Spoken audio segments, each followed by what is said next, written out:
Cuando Isabel de Valois, esposa de Felipe II, llegó a España en 1560, trajo de Francia un cuadro en el que se veía a la Virgen arrodillada tras una cruz vacía por el que se sentía gran estima y lo colocó en su oratorio.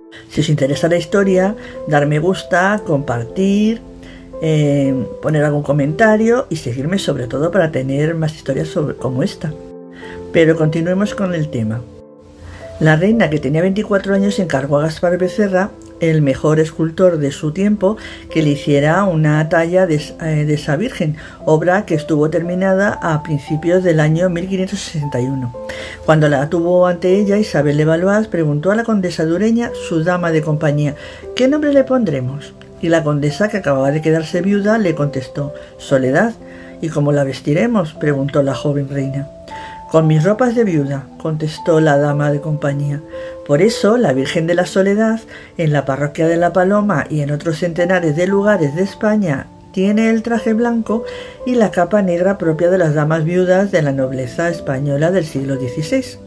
Felipe II y su esposa habían decidido que la corte española, hasta entonces ambulante, se instalara en Madrid, y fue la capital del reino. Erigieron en la capital un convento con el nombre de Nuestra Señora de las Victorias, en terrenos que hoy son de la calle Espocimina.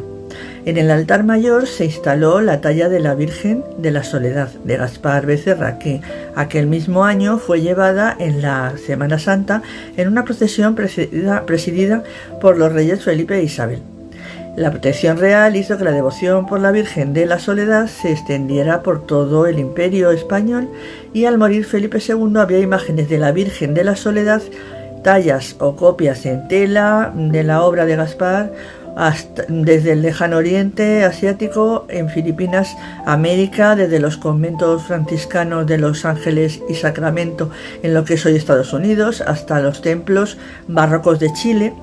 En África, pues Angola y Mozambique, que al igual que Brasil eran posesiones portuguesas, y Felipe II era el rey de España entonces y de Portugal, y en Europa del reino de Nápoles, que pertenecía también a la corona española, y el de Flandes.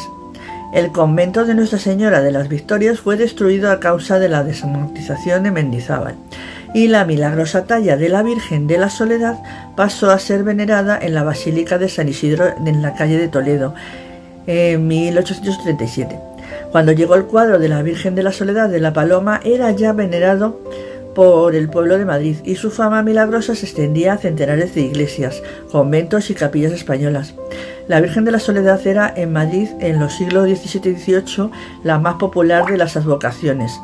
En esos 2 siglos, en la villa y corte, al menos 27 pintores hacían copias de la imagen de Nuestra Señora de la Soledad del convento de Nuestra Señora de las Victorias. Era costumbre que de las familias de clase media, arquitectos, médicos, oficiales del ejército y funcionarios y comerciantes, que cuando sus hijas contraían matrimonio recibieran en la dote un cuadro de los talleres de pintores artesanos, que los fabricaban a un ritmo de 2 o 3 por semana. Los más reproducidos eran el de la Virgen de la Soledad y a continuación la Inmaculada, la Virgen del Pópulo y Nuestra Señora de la Leche. En los sótanos del Museo del Prado se conservan 9 copias de cuadros de la Virgen de la Soledad. En todo Madrid hay una veintena en parroquias, conventos, capillas. A principios de 1787, Isabel Tintero, que vivía en la calle de La Paloma, vio a los niños que jugaban con una de tales copias, que había encontrado en el corral de un convento que existía en esa calle. Isabel, esposa de un cochero, que se lo compró a los chavales por unos céntimos, y tras adecentar el cuadro y ponerle un marco, lo colocó en el portal de su casa, adornándolo con unas flores. Imágenes de la Soledad iguales a aquella podían verse entonces en otros portales y tabernas de Madrid.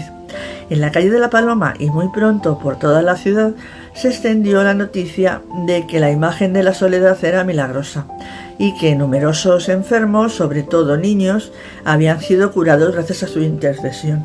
Cuando la reina María Luisa de Parma, esposa de Carlos IV, acudió al portal de la calle de La Paloma llevando a su hijo Fernando de 4 años de la mano y que luego sería Fernando VII, para pedir a la Virgen de la Soledad que lo curase, la fama del cuadro milagroso se extendió por todo el reino.